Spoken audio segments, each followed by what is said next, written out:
제가 사실은 이제 계약 기간이 만료돼서 자기소개서를 지금 한참 적고 있는데 너무 어려운 거예요. 왜냐하면 자기소개가 이제 요즘은 뭐 옛날하고 좀 틀려서 뭐 장단점보다는 뭐 자기가 맡은 일에 대한 앞으로 나아갈 방향, 뭐 비전 이런 쪽으로 많이 하니까. 근데 이제 자기소개서 적다 보니까 자기소개서는 단점도 장점으로 부풀릴 정도로 그렇게 적어야 되는데, 이제 제가 말씀 이거 정리하면서 자기소개서하고는 또 다르게 이 은혜를 제가 이제 제가 받은 은혜를 계속 적다 보니까 너무 행복한 거예요. 자기소개서 적을 때는 너무 힘들어가지고 어제도 새벽까지 있었는데 진도는 안 나가는데 은혜 받은 거 적을 때는 엄청 많이 적었는데, 이제 이걸 다 제가 이렇게 앞에서 얘기할 수 있을지는 잘 모르지만, 지금 제가 이제 그 시간이 이제 보통 7시 반에서 시작이 돼서 짧으면 어떡하나 걱정도 했는데 지금 47분이라서 너무 좋습니다. 그래서 그런 걱정도 지금 없어서 너무 좋고, 저는 원래 74년 1월생인 이름이 문정혜입니다. 그 해자가 바다 해자가 아니고 은혜 해자거든요. 그래서 저 이제 부를 때 사람들이 이제 이 이름 부를 때는 해라고 부르는데 사실 이렇게 편지 적으면 전부 다 바다 해자로 해서 편지를 적더라고요. 그래서 저 이름은 문정혜고 은혜 해자고, 그 상도 오빠가 이제 저 말씀 좀 할 수 없냐고 할 때 사실은 할 말이 사실 없는 거예요. 없으니까 무슨 말을 해야 할지 몰라서 사실은 좀 고민을 했는데, 저는 말씀 듣고 교회 생활 하기 전에 늘 사람들 만나면 내 억울하고 허무하고 이런 얘기밖에 안 했었거든요. 근데 이제 말씀 듣고 교회 오면서 그게 다 사라지고 저한테는 진짜 감사하고 은혜밖에 남지 않았어요. 그래서 그 얘기하면 되지 않겠나는 생각으로 편하게 이제 얘기를 시작해 보도록 하겠습니다.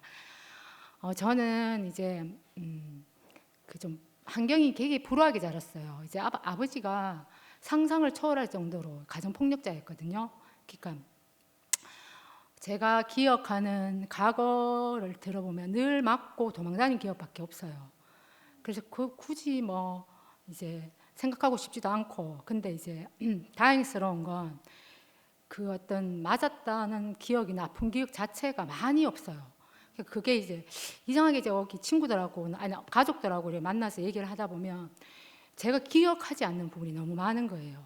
그러니까 아마 그래서 그게 저한테 너무 다행으로 지금 있는데, 저희 이제 엄마가 아빠를 어떻게 만나냐면 외할머니가 점을 봤는데, 저희 엄마는 총각한테 결혼하면 안 되고 한번 장가를 간 남자한테 결혼을 해야 그 무당이 안 된다는 거예요.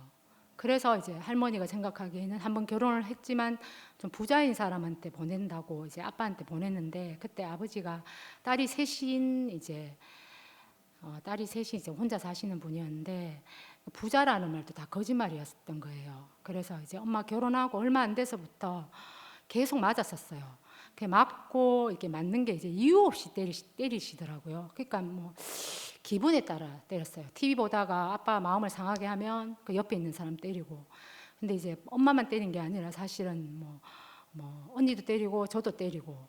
그러니까 저는 늘 이제 엄마가 맞으면 도망 다니고, 주로 숨어 있었던 곳이 이제 그때는 공사장이 되게 많아서 공사장 바닥에서 숨어 있다가 또 아빠 잠든 것 같으면 또 들어갔다가 막 그런 생활을 늘 했었는데, 이제 이런 생활을 하면서 살다 보니까 언니들이 이제 저한테 언니가 3명 있는데 이제 아버지가 또 문제가 뭐냐면 공부를 안 시키고 자식들을 다 그 돈을 벌게 공장을 다 보내려고 했는 거예요.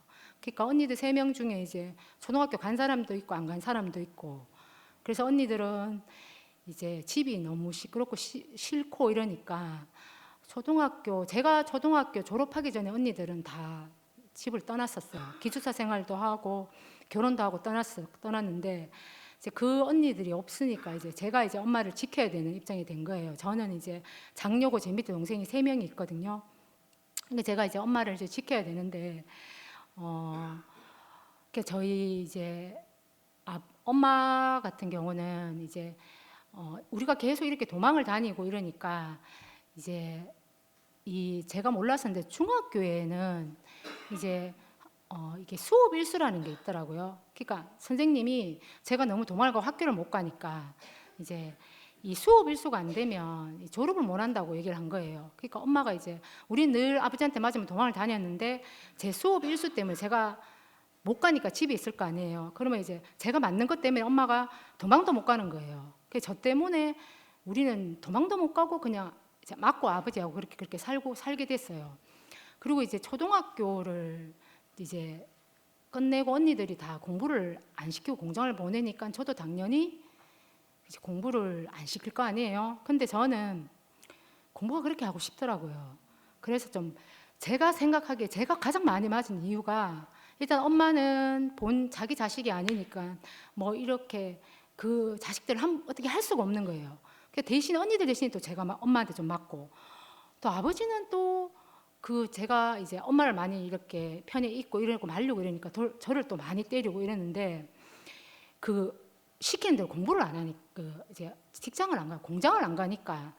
근데 제가 이제 그래도 뭐 맞으면서도 가고 싶어 해서 하여튼 그 중학교를 보내줬는데 중학교도 보내고 나서도 맨날 책을 이렇게 찢어서 버리려고 하셔가지고 책 숨겨놨다가 또 찢어서 버리면 아시는 분은 아시겠지만 대구역에 그 중고 책 많이 파는 데 있거든요. 그럼 또 거기 가서 책 사와서 보고 뭐 그러다가 이제 중학교도 보내고 저는 뭐 그렇게 있다가 이제 고등학교 때는 저는 이제 돈을 벌 수 있는 야간 학교가 있었어요. 그래서 제가 돈을 벌면서 학교를 다니겠다 하니까 허락해 주셨거든요.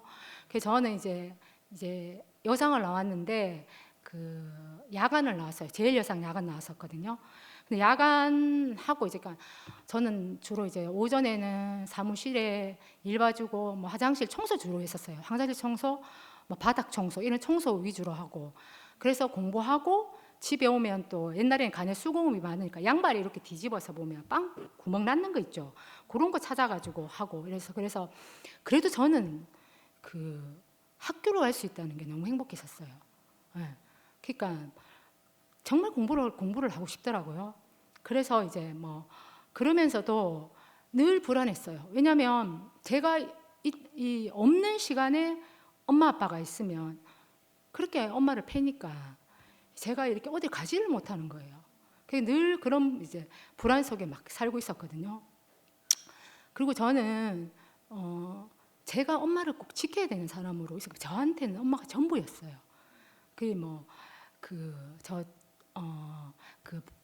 뭐지 냉차 장사하는 거 아실지 모르겠는데 그 니어카에 냉차 팔고 이랬었거든요. 근데 저 학교 앞에서 엄마 냉차 팔면 뭐 그게 어떤 분들은 그렇게 파는 부모가 부끄럽다는 얘기인데 저는 하나도 안 부끄러웠어요. 우리 엄마가 그거를 해서 돈을 벌 수 있다는 사실이 너무 깊은 거예요. 그래서 친구들한테 자랑도 많이 하고 우리 엄마가 냉차 판다고 많이 팔아달라고도 자랑도 하고 이랬는데 그것도 저희 아빠가 길거리에서 냉차 그 역할을 다 부수고 엄마를 때리면서 이게 끝난 거예요. 그러니까 제 기억에서 저는 제가 맞은 기억은 사실 없는데 그 엄마가 맞은 기억, 엄마가 운 기억 이게 저한테 엄청 많아요.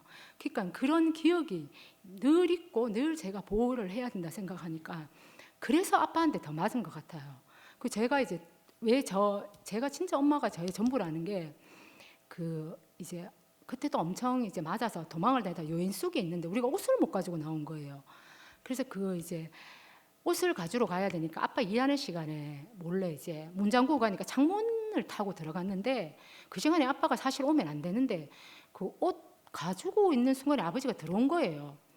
그래서 그때 진짜 제 기억을 제가 가장 많이 맞았을 것 같은데 그때도 저는요 아프다는 생각보다 내가 이렇게 늦게 가면 우리 엄마가 얼마나 걱정할까 이 생각이 먼저 들어서 빨리 때리고 우리 보내달라고 기도까지 할 정도로 저는 제 인생에 모든 것이 엄마 위주였었어요. 그런 상황에서 이제 제가 이제 7살에 학교를 들어갔었거든요. 그래서 제가 18살 때 여름에 이제 공부하고 오는데 동생들이 막 저 도로가에서 저를 기다리고 있는데 그때는 진짜 엄마가 죽을 만치 아빠가 엄마를 때린 거예요. 그래서 그때 제가 신발을 도로가에서 벗고 뛰어서 가니까 이 얼굴 전체가 완전 진짜 알아보지 못할 정도였어요. 그래서 제가 그때 저도 눈이 뒤집힌 거예요. 그래서 그 상황에서 엄마 앞에서 차라리 나를 죽여라면서 막 이렇게 한 적이 있거든요. 근데 그 상황에서도 제 엄마가 저 맞을까 싶어서 저 막 이렇게 감싸고 그랬거든요. 그렇게 한 사람이 우리 엄마였어요.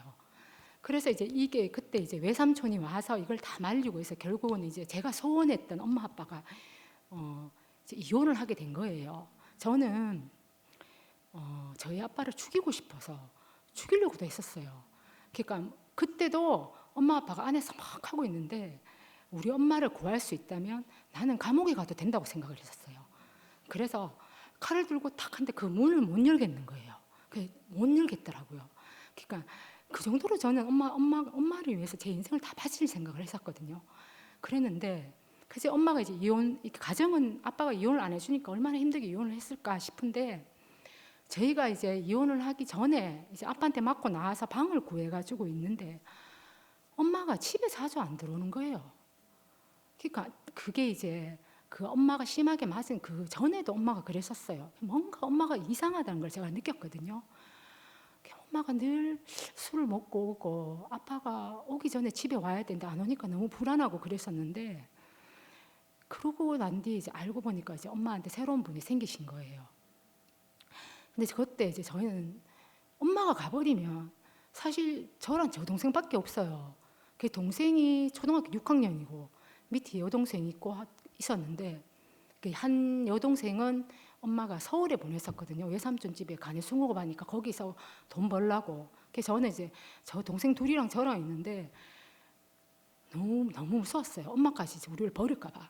그래서 제가 엄마한테 편지를 썼어요. 엄마 나도 벌고 엄마도 벌고 여동생도 벌고 하니까 이제 우리 행복하게 살 수 있다면서. 그러니까 엄마 떠나지 말고 나랑 같이 살자고 딱 편지를 보냈는데 엄마가 갔어요.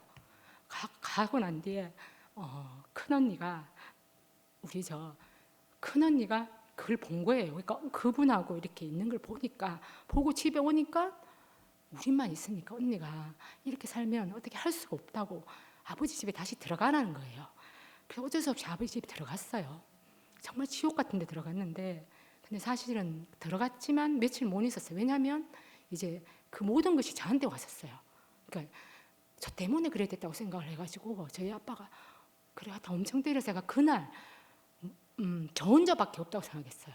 그래서 일단 엄마한테 연락이 되니까 내가 나가겠다 하고 그때 제 동생을 데리고 제가 나왔어요. 근데 그때도 저는 이제 일찍 취업이 돼가지고 고3 여름방학 되기 전에 취업이 됐거든요. 그때 제가 매달 3만 원씩 새마을금고에 적금을 넣었었는데 그게 한 60만 원 정도 됐었어요. 그 돈 찾아서 월세하고 숟가락 젓가락 휴대용 모든 걸 제가 그때 다 사면서 저는 그때 아무도 없다고 생각했어요. 오로지 나만 믿고 내 동생들을 정말 잘 키우겠다는 그 목표 하나만 있었거든요. 그러니까 그렇게 해서 제가 이제 나왔잖아요. 근데 아버지는 저한테 늘 괴롭혔어요.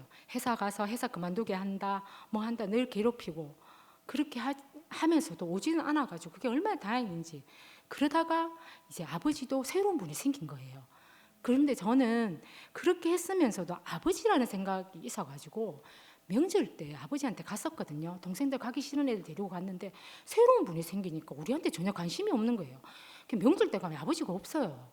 그래가지고 이게 너무 다행이라 그렇게 하면서 아버지하고도 완전 연락을 안 하게 된 거예요. 그러면서 저는 이제 제 진짜 그러니까 돈을 제가 벌어서 동생들을 키우는 게 진짜 힘든 거예요. 그리고 저는 빚을 안 지고 동생들을 키워야 된다고 생각을 했기 때문에 아끼고 무조건 나는 아끼고 동생들한테 돈을 다 썼었어요. 그러면서도 내가 이 동생들하고 이렇게 빚 안 지고 살고 이렇게 한다는 자체가 내가 너무 대견스럽고 너무 만족감이 사실은 들었거든요.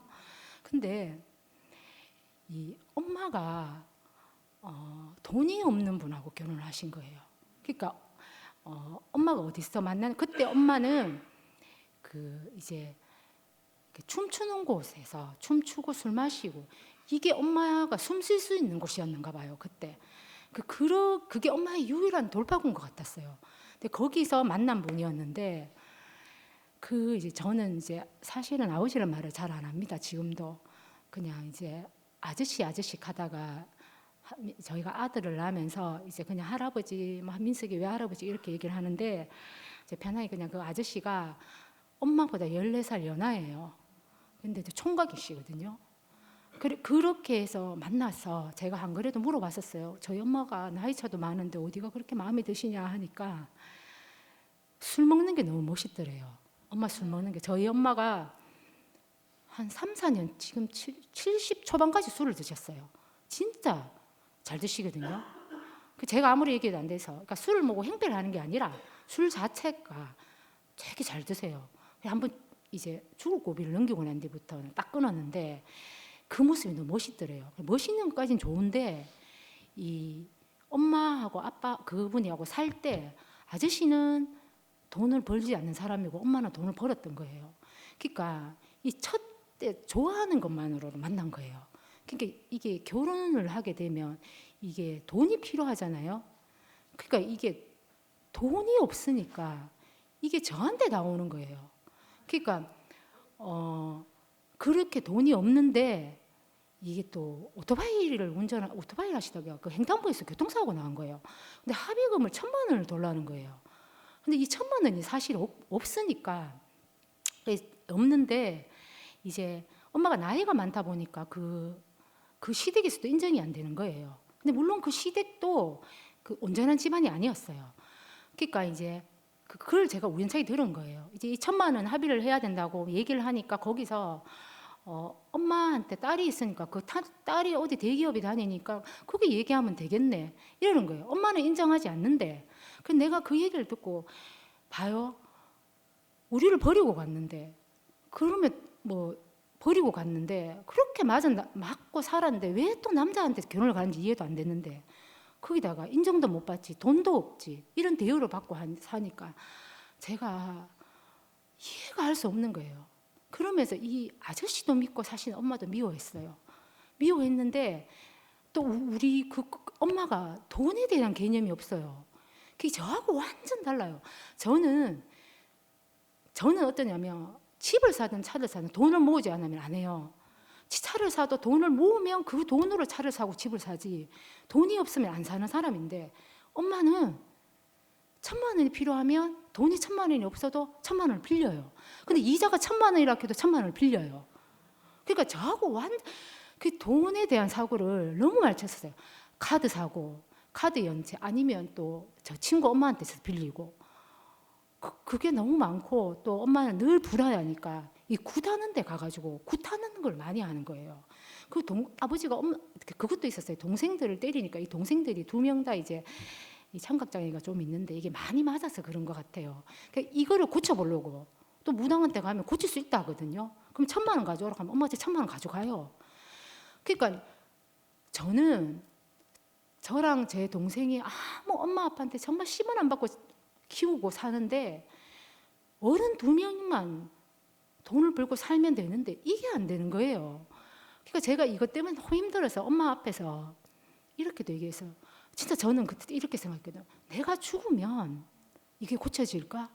엄마 내가 이거 엄마 앞에서 죽을까? 엄마 내가 죽으면 엄마 이게 고쳐질까? 이렇게 얘기했는데요. 안 고쳐져요. 이게 안 되는 사람이더라고요. 지금은 이게 아주 약하지만 지금도 안 돼요. 그러니까 막 물정 서는 건 아닌데 근데 이게 돈을 쓰면 표가 있어야 되잖아요. 우리 엄마는 사치도 안 하거든요. 근데 뭐 어디 쓰는지를 지금도 잘 몰라요. 그러니까 돈을 그렇게 계속 쓰면서 집을 구하려고 하면 돈이 없어서 집을 못 구하는 거예요. 그러니까 저는 계속 이게 계속 하면서 2집 살림을 사는 것처럼 됐는데 그 상황에서 저희 아빠가 이제 또 연락이 온 거예요. 그러니까 저는 아빠까지 연락이 사실은 왔어요. 이제 제가 이제 그 2009년인가 했더니 2009년에 언니를 만나기 전인데 한 번도 연락이 안 하다가 이제 아빠가 전화 와가지고 돈이 하나도 없다는 거예요. 돈이 없어서 가스도 끊겼고 전기도 끊겼고 뭐가 다 끊겼다는 거예요. 그래서 제가 물어봤어요. 아니 저는 아버지한테 돈을 한 번도 돈 적이 없고 동생들도 제가 다 키웠는데 왜 돈이 없냐 하니까 이때까지 내가 번 걸로 내가 살았다 아니가 이렇게 얘기를 하시는 거예요. 그러니까 저는 새 집 살림을 살게 된 거예요. 새 집 살림을. 그러니까 뭐라고 그래야 되냐면 하기 싫은데 할 수밖에 없는 제 자신이 너무 미운 거예요. 아예 다 끊어버리지도 못하고 그런다고 하면서도 괴로워하는 내 자신이 너무 힘들었었어요. 그런 상황에서 또 제가 직장에서 저희 지점장이 왔는데 지점장님이 결혼해서 다니는 여직원을 너무 싫어했어요. 옛날 분들은 여직원들은 그런 분들이 있어요. 결혼하면 나가야 된다고 생각하는 분들이 있었거든요. 제가 그때 여직원 3명 중에 제가 결혼을 하고 있으니까 오시가 얼마 안 돼서 제가 데리고 있는데 제 모든 일을 다 가지고 일을 하나도 안 줬어요. TV에서 나오는 대기발령. 그러니까 저는 일을 하나도 안 주니까 할 게 없잖아요. 일 없어 앉아 있는 게 너무 힘든 거예요. 저는 저보다 어린 애들은 일을 하는데 저를 뭐라고 부르냐면 뒷방마님 이렇게 부르면서 저는 그러면서 또 이제 할 일이 없으니까 청소하고 또 뭐 전화번호책을 하나 떡 주면서 예를 들면 제 이름이 문정혜다. 그럼 자기가 아는 사람 문정혜가 있으니까 여기 이름에 문정혜를 다 전화를 해서 그 사람을 찾으라는 거예요. 그런 이제 일을 안 하는 그렇게 있는 상황에서 너무 힘든 상황에서 제가 직장 생활도 힘들죠. 엄마는 늘 사고를 치고 있죠. 그렇다고 내가 이걸 남편한테 얘기도 못 하죠. 그러다가 또 아버지까지 전화 오니까 제가 그때 완전 허물어진 것 같아요. 허물어졌지만 저는 또 이게 뭐 있었냐면 제가 집에 대한 욕망이 있거든요. 왜냐하면 집이 없어가 또 돌아다닌 데다가 아무것도 없는 상태에서 이게 예를 들면 뭐 그렇잖아요. 60만 원으로 뭘 사니까 가스레인지 사면서 내가 이거 나중에 주방에서 쓰는 가스레인지 사야지. 세탁기 없어서 손으로 하면 세탁기 사야지. 이런 소유에 대한 소유가 내 인생의 전부였어요. 소유 하나씩 사는 그런 기쁨. 이게 저의 행복을 줄 거라고 생각을 한 거예요. 그래서 제가 2009년에 집을 정말 샀어요. 집을 사면서 그 안에 이제 냉장고도 사고 제가 모은 돈을 다 갖췄거든요. 갖춰서 너무 행복한 거예요. 행복했는데 이게 진짜 잠깐 행복이었어요. 이 잠깐의 행복을 위해서 제가 인생을 참고 사는데 이 행복은 잠깐이었고 알 수 없는 이런 새 집 살림을 사니까 이게 죽을 때까지 끝나지 않을 것 같다는 생각이 딱 드는 거예요. 그러면서 너무 힘들었어요. 힘들어서 제가 그때 아파트 12층에 살았는데 10층에서 딱 보면 죽고 싶더라고요. 근데 앉아서 근데 죽지도 못하는 거예요. 근데 저는 이게 너무 싫었어요. 바보같이 죽지도 못하면서 죽고 싶다는 생각을 하고 있는 내가 너무 미운 거예요. 그러니까 그때 아마 제가 근데 이걸 말을 못하고 그러겠는 거예요. 그리고 아무 얘기도 못하고 남편한테 못하고. 근데 그때 제가 유일한 낙이 술이었거든요. 그러니까 다 잘 때 불 다 끄고 TV만 하나 딱 켜고 들키면 안 되니까 남편한테 들키면 안 된다고 생각했어요. 그래서 술을 사서 술을 먹고 울면서 먹고 자는데 이게 들킨 거예요. 그래서 우리 남편이 툭 나오면서 너무 웃길 거예요. 와이프가 막 울면서 TV를 보며 술을 먹고 있으니까 자다가 보는데 이렇게 남편이 뭐라고 했냐면 미쳤나 이러는 거예요. 당연하죠. 미쳤다는 소리가 나오죠. 그러니까 내가 그 말 듣는데 내가 속으로 무슨 내가 정말 미쳤는갑다. 내가 지금 미쳐가고 있는갑다. 이 말이 내한테 내가 정말 미치고 있구나 이런 생각이 든 거예요. 그다음부터는 더 안 들키려고 모든 흔적을 더 어두운 곳에서 더 술을 먹고 안 들키려고 밖에 나가서 흔적을 다 치우고 그렇게 살았던 거예요. 그렇게 살다가 그때 미아 언니를 만났어요. 진짜 너무 길을 잃은 거예요.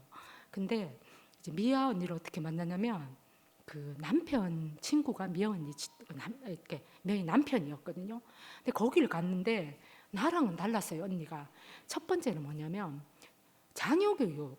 저는 정말 돈을 아끼는 사람이었거든요. 이게 달라요. 다른 사람하고 이게 다른 게 이 애가 시험을 치면 문제집을 사주는데 그 문제집이 10,000원이 냈어요. 근데 우리 아이가 문제집을 하나도 안 푸는 거예요. 그럼 보통 엄마 같으면 이 공부 안 한 걸 뭐라 하잖아요. 저는 이 문제집 10,000원에 꼽혀요. 그래서 이게 얼마인 줄 아나? 이게 10,000원이라면서. 네 어디 가서 10,000원 부르면 얼마나 힘든지 아나?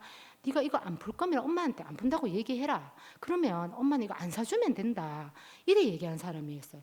우리 아들이 필요 없다 했거든요. 그래서 저는 문제집 안 사줬어요. 그러니까 필요하다 하면 사주지. 이거를 지금도 그래요. 제가 어떤 걸 배울 때 제가 100만 원이라는 걸 들고 학원을 가면 이 100만 원에 대한 걸 뽑지 않으면 저는 안 가요. 그러니까 제가 만약에 뭘 자격증을 따면 이걸로 100만 원이라는 보다 더 한 거를 할 수 있을 때 그렇게 자격증을 따는 게 제가 이게 생활이 되고 제 그게 되는 거예요. 그러니까 그런 상태였는데 언니 집에 가니까 가야금도 있고 하여튼 애 공부하는 게 저랑 너무 달랐어요. 그런데다가 언니가 진짜 저한테 솔깃한 얘기를 한 게 뭐냐면 자녀 교육인데 공부하는 법을 가르쳐 주는데 무료로 가르쳐 준다는 거예요. 그러니까 무료잖아요. 무료. 그래서 제가 거기서 언니한테 얘기를 했거든요. 가르쳐 달라고. 근데 언니가 처음에 안 해주는 거예요. 그래서 제가 이런 생각도 했었어요. 아, 언니들만 공부 잘 시키려고 하는 것 같다 하면서 이런 오해도 했었거든요. 근데 언니가 그걸 저한테 이제 보내주고 난 뒤에 이제 제가 그 말씀을 들었거든요. 근데 제가 그 말씀을 듣는데요. 진짜요. 이렇게 숨이 쉬었어요. 진짜 숨이 쉬었어요. 그러니까 이게 지금 생각하면 하나님의 생명인 것 같아요. 숨 쉴 수 있는 하나님의 생명을 제가 받은 것 같아요. 그때 모든 말씀이 저한테 왔었어요. 말씀인데 나를 위로하고, 말씀인데 나를 안아주고, 말씀인데 나를 어루만져주고. 그러니까 보이지 않는 하나님이 나를 이렇게 안아주는 느낌이었어요. 그래서 너무, 그러니까 그 안에서 제가 너무 뛰놀았던 것 같아요. 제가 엄청 울었어요. 그래서 상도 오빠가 저는 그 다음날 가면 안 울어야지 이러거든요. 그래서 휴지 주려고 그러면 저는 오늘 안 울게요 이러면 오빠가 자는 안 된다 휴지 줘라 이렇게 얘기할 정도로 일단 울고 얘기했어요. 그러니까 그때 저는 MP3로 일을 하니까 MP3밖에 못 듣잖아요. 밤에서 들으면서 울고 잠을 안 들으면서 너무 행복하고 회사에서도 밥 빨리 먹고 듣고 그리고 이 하루 이게 한 달 일하면 연차 생휴 이런 거 줬거든요.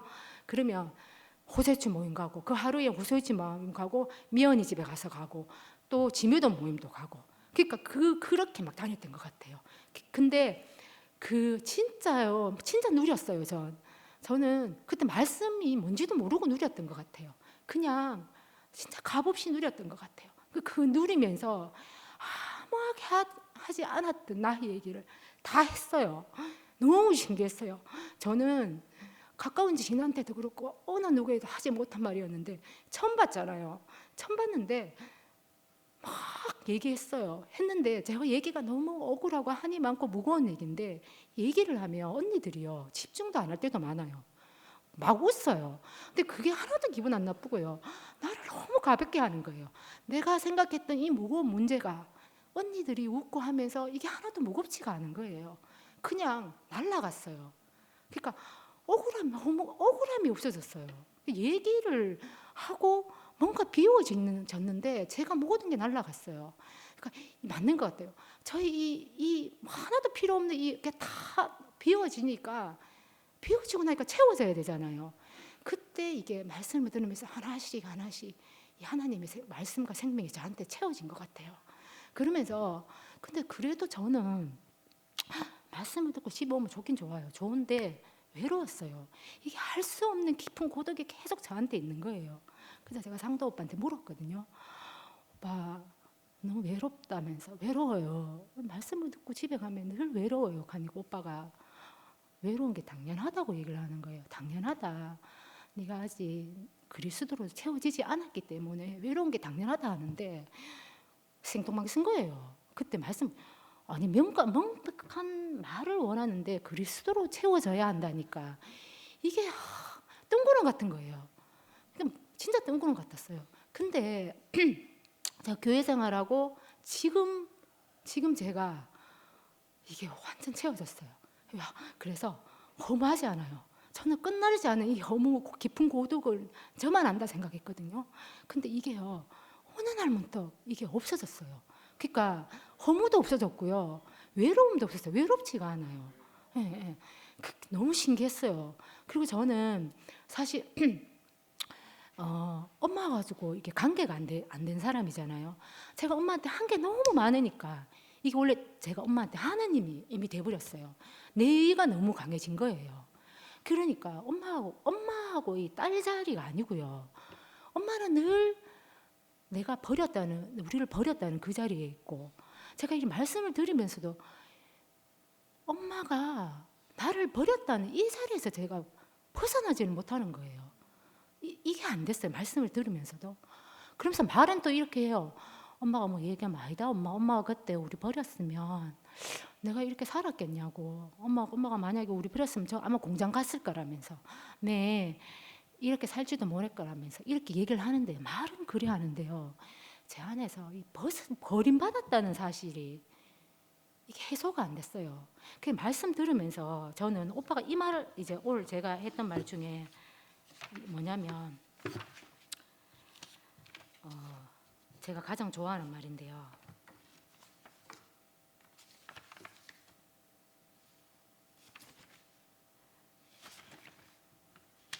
여인이 어찌 그 젖먹은 자식을 잊겠으며 자기 태에서 난 아들을 궁리히 여기지 않겠느냐.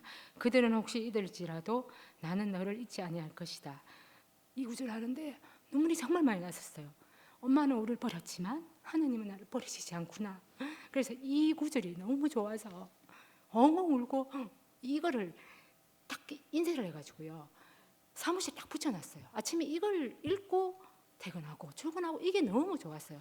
이게 그때 이게 너무 좋아가지고 그 사무실 책상에서 맨날 이렇게 버리고, 그러니까 붙이고 있었거든요. 근데 이제 이렇게 하면서도 이렇게 하면서 이제 엄마가 나를 버렸다는 이 자리를 떠나지를 못한 거예요. 그러면서 이제 2년 전인가 제가 우리 남편한테 1년 전인가 이런 얘기를 했었어요. 나는 엄마하고에 대한 행복한 기억이 하나도 없다, 이렇게 얘기를 했거든요. 진짜 기억이 없어요. 그러니까 우리 남편이 뭐라고 했냐면, 그러면 지금부터 장모님하고 행복한 기억을 만들면 되지, 이러는 거예요. 그때 저 있잖아요, 이 당연한 말이잖아요. 어떻게 보면 당연한 말인데 한 번도 이 생각을 해본 적이 없어요. 왜냐하면 늘 엄마를 원망하고 버렸다는 생각이 강하니까 이걸 할 생각 자체를 못한 거예요. 근데 맞네, 내가 엄마하고 지금부터 행복하게 살면 되는데, 이 생각이 드는 거예요. 그래서 제가 그 말 듣고 회사에서 전 계속 일을 하다가 어느 한 몇 개월 정도 일을 안 한 적이 있어요. 그때 제가 엄마랑 두류공원을 늘 다녔어요. 두류공원에서 여러 가지 일을 하면서 말씀도 들으면서 제가 어떤 말씀을 듣고 이 마음이 드는지 모르겠어요. 들으면 제가 엄마한테 이렇게 얘기했었어요. 엄마도 여잔데 좋아하고 사랑하는 사람한테 하고 한번 살아도 되지. 그냥 자식 뭐 생각 안 하고 아무 조건 없이 그냥 한번 살면 되지. 그게 뭐 그래 어렵노. 우리한테 미안하고 막 그런 감정 가지지 말라면서, 나도 엄마 이제 나 버렸다고 생각하는, 그렇게 생각 안 한다고, 엄마 잘 살았다면서 우리한테 미안하게 생각하지 말라고 이렇게 얘기를 했거든요. 근데 그때 저 진짜 100%그 마음이었어요. 근데 그 말을 하는데 우리 엄마가 엄청 좋아했었어요. 제가 그 전에 엄마가 일찍 우리를 버렸으면 내 공장 이 말 했을 때랑 그냥 지금 이 말 했을 때랑 우리 엄마가 완전 행복했었어요. 나도 근데 그 말을 하고요, 우리 엄마가 나를 버렸다는 이 자리에서 완전 벗어났어요. 정말 해방됐었어요. 되게 신기했었어요. 그러니까 그 버린 자리에서 이걸 제가 그 자리에서 벗어나니까 엄마에 대한 원망도 하나도 없어졌어요. 없어졌고, 그렇다고 제가 우리 엄마가 안 싸우냐, 그것도 아니거든요. 싸우고 뭐 답답해 하는데 그 자리에서는 완전 떠났어요. 그냥 단지 그냥 그 모녀 간에 그런 걸로 그냥 있을 뿐이지, 그 외에는 저희 엄마하고 그게 없어진 거예요. 그리고 또 이제 저는 사실은 이제 이 말씀 듣고 이렇게 살았지만 교회 생활을 그렇게 적극적으로 하지 않았어요. 아시다시피 제가 2009년도에 왔었거든요. 근데 저 아시는 분 잘 없을 거예요. 저는 물론 남편이 제안도 있었어요. 남편이 사실은 저 교회 보냈거든요. 왜 교회를 보냈냐면 제가 그때 너무 인생이 허무할 때 잠만 잤었어요. 그러니까 아침에 일어나면 밥 차려주고 자요. 점심 차려주고 청소하고 자요. 또 계속 자면 잠이 와요. 그러니까 너무 잠을 자고 밖에 안 나가니까 밖에 나가라고 교회를 사실 보낸 거거든요. 근데 지금 그러면서도 저희 남편은 약간 제한을 사실은 좀 두고 있거든요. 그러니까 남편 제한 속에 있으니까 교회 말씀 듣고 순모임을 전혀 거의 잘 안 했어요. 저는 또 허락하면 또 순모임하고 그러다가 또 제가 이제 빵집을 했거든요. 빵집을 또 2년 정도 하다 보니까 또 안 나온 거예요. 안 나오다가 이제 빵집 그만두고 이제 조금 이제 교회 생활 하려고 하는데 이제 교회가 이렇게 된 거예요. 저는 사실 제가 이제 사실 저는 마음만 먹으면 제 마음만 먹으면 갈 수 있는 곳이 우리 교회라고 생각을 했었거든요. 저 안일하게 생각을 했는데 그때 제가 좀 정신이 들은 것 같아요. 그때 이제 상도 오빠가 저한테 이제 방송실 얘기를 했을 때 저는 이제 제 간증을 들어서 알겠지만 저는 진짜 깜깜한 어둠에 살았었거든요. 근데 이열래 목사님께서 하나님 말씀을 하셨고 또 하나님 말씀을 또 상도 오빠한테 해주셨고 상도 오빠를 통해서 또 그 하나님 말씀이 저를 통해서 왔었잖아요. 그러니까 그 생명이 이 유전이 돼야 되는데 이게 끊기는 게 끊기면 안 된다는 생각이 든 거예요. 만약에 끊긴다면 저 같은 사람은 어떻게 해요? 맞잖아요. 죽든지 아니면 죽어서 딴 세상을 바라든지 아니면 그냥 늘 어둠 속에 살 수밖에 없는데 저 같은 사람들한테 이 말씀이 꼭 필요한 거예요. 그래서 오빠가 그때 얘기했을 때 저 바로 아멘 했었어요. 방송국에서 사실 제가 하는 일이 잘 없는데 그래도 그때 당시에 저는 아멘을 했었고 그리고 제가 이제 저는 그렇다고 제가 어둠이 없는 건 아니에요. 제가 육신의 몸이다 보니까 여러 가지 일들이 생기잖아요. 그럴 때 저는 어둠이 오면 저는 교회에 옵니다. 왜냐하면 교회가 아니면 전 저거 어둠을 벗어날 수가 없어요. 그리고 교회에서 말씀을 안 듣고 살면 사는 것 같지가 않아요. 그러니까 제가 뭐 열심히 뭘 듣고 이건 아닌데 교회 와서 교회 말씀 듣고 이 교회 지체들과 이렇게 짜여져 있는 게 이게 저한테는 사는 거예요. 그리고 그게 저한테는 또 생명이고 만약에 저는 이게 없으면 다시 또 깜깜한 걸로 갈 것 같아요. 그래서 저는 제가 이 교회를 오는 건 제가 살아야 되기 때문에 사실 저는 오는 거거든요. 오는 거고 그리고 저는 제가 진짜 열심히 살았다고 생각해요. 진짜 제가 모범이 돼야 되니까 동생들한테도 엄청 엄하게 했거든요. 아마 정서적으로 제가 동생들한테 한 건 없어요. 물질적인 거는 해줬지만 그래서 동생들이 착해서 잘 자라줬고 또 저를 신뢰를 사실 하지만 그게 저는 제가 노력해서 됐다고 말씀을 듣기 전에는 알았거든요. 근데 제가 노력해서 된 게 아니라요. 하나님이 주신 거예요. 그리고 제가 너무 억울하다고 생각했던 이 모든 과정이 제가 감당할 만큼만 주신 것 같아요. 제가 감당하지 못할 과정은 주신 게 없어요. 그러니까 늘 제가 감당할 만큼 주신 하나님이 너무 감사해요. 그리고 넘치도록 복을 주셨어요. 제가 뭐 어릴 때 힘들고 뭐 이렇게 막 했던 얘기를 지금 사실은 간증을 하지만 지금은 이런 얘기조차 하기도 싫어요. 왜냐하면 다 날아가 버렸고 아무런 의미가 없어요. 단지 그건 제가 하나님 말씀을 듣기 위해서 그게 꼭 필요했던 거지. 저의 어떤 억울함 이런 것도 사실은 하나도 없어요. 그래서 저는 말씀 들으면서 제가 사마리아 여인이라는 생각을 엄청 많이 했었어요. 저한테는 첫째 엄마가 전부였었어요. 엄마가 제 남편이었고 엄마가 가고 난 뒤에는 돈이 남편이었고 돈이 남편이었는데 또 남편을 새로 만났는데 남편이 또 참 남편이 아닌 거예요. 왜냐하면 저는 늘 억울한 생각을 많이 하고 사니까 남편하고도 하나가 안 됐었거든요. 근데 말씀 들으면서 남편에 대해서도 되게 신뢰도 생기고 남편도 나와 다르지 않는 억울하게 사는 사람이구나. 그러니까 서로가 억울하다는 생각을 가지면서 살다 보니까 하나가 안 된 거지. 우리 남편도 자기의 죽음을 가지고 이렇게 생활을 하는 거라는 게 알아지니까 그렇게 사는 우리 남편이 너무 고마운 거예요. 그러니까 교회를 만나고 말씀을 들으면 모든 게 감사해요. 남편이 한 게 더 감사하고 우리 남편이 그랬어요. 제가 교회를 보내는 이유가 교회를 가면 자기한테 너무 잘해준대요. 그게요. 억울했을 때는 물 한 잔 떠주는 것도 싫었어요. 하인 같은 생각했었거든요. 근데 그런 거 없을 때는 물 한 잔 주는 게 내가 막 돌락하지 않아도 물을 주고 싶더라고요. 너무 고마운 마음이 드니까. 예. 그게 이제 제가 많은 그 억울하면서 감사로 바뀐 것 같고, 저는 그 상도 오빠 이렇게 내 뜻대로 마옵시고 그거 들었을 때 그 김성희 언니가 글을 올린 게 있었어요. 그 언니가 아버지와 그 저랑 비슷한 분 같았어요, 아버지가. 근데 그 아버지와의 어떤 일상적인, 그러니까 병에 아마 걸리셔서 계신데 그 일상적인 그런 글 올리셨는데, 어떻게 저런 상황에서 아버지하고 딸의 그런 자리로서 저렇게 온전하게 살 수 있을까 하는 게 너무 궁금했어요. 나도 아버지 앞에서 딸로서 회복되고 싶었던 마음이 있었던 것 같아요. 그리고 또 상도 오빠가 너무 행복해 보였어요.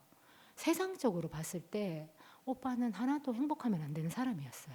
왜냐하면 직업도 없고 몸 내세울 게 없잖아요. 그런데 오빠가 너무 행복해 보였어요. 근데 그래서 저는 행복하고 싶었거든요. 근데 나는 행복하고 싶어서 열심히 살고 했는데 행복하지 않고 허무만 했잖아요. 그래서 저 오빠가 행복하게 사는 게 너무 궁금해서 오빠를 따라온 거거든요. 근데 제가 행복하다고 말을 하지 않아도 제 가까이 있는 저희 아들이 뭐라 하냐면, 한 몇 달 됐어요. 저를 보면서 엄마는 지금이 정말 행복하게 보인다. 지금이 제일 행복해 보인대요. 네. 그래서 저는 행복하고 싶어서 오빠를 따라왔는데 지금 행복한 거예요. 네. 그러니까 저는 제 소원이 이루어진 거예요. 네, 네. 뭘 가져서 뭘 해서 행복한 게 아니라 그냥 값없이 누렸어요. 뭘 제가 한 게 없어요. 오빠 따라와서 교회 생활도 열심히 하지도 않았지만 말씀 듣고 저같이 부족한 사람을 같이 살게 해주시고 함께 해주시고, 그러면서 저는 하나님 나라에서 진짜 편안하게 행복하게 살고 있습니다. 그리고 저는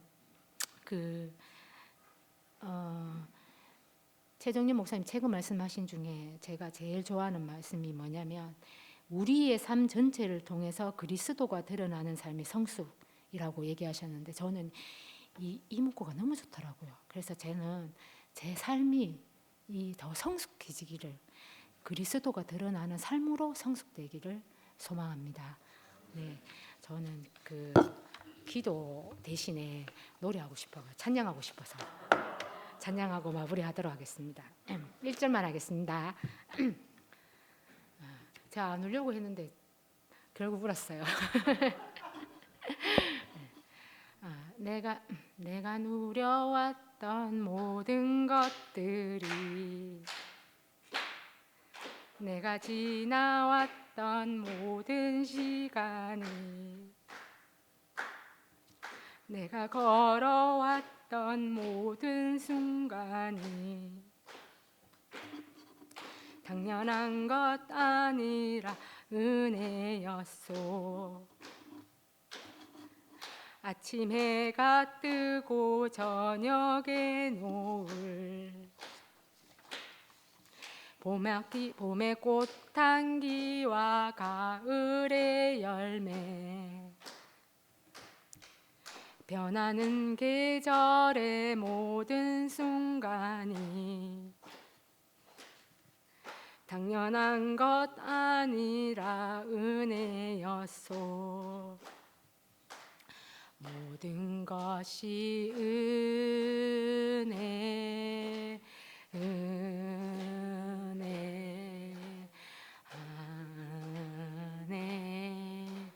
한없는 은혜. 내 삶에 당연한 것 하나도 없었던 것은 모든 것이 은혜였소. 감사합니다.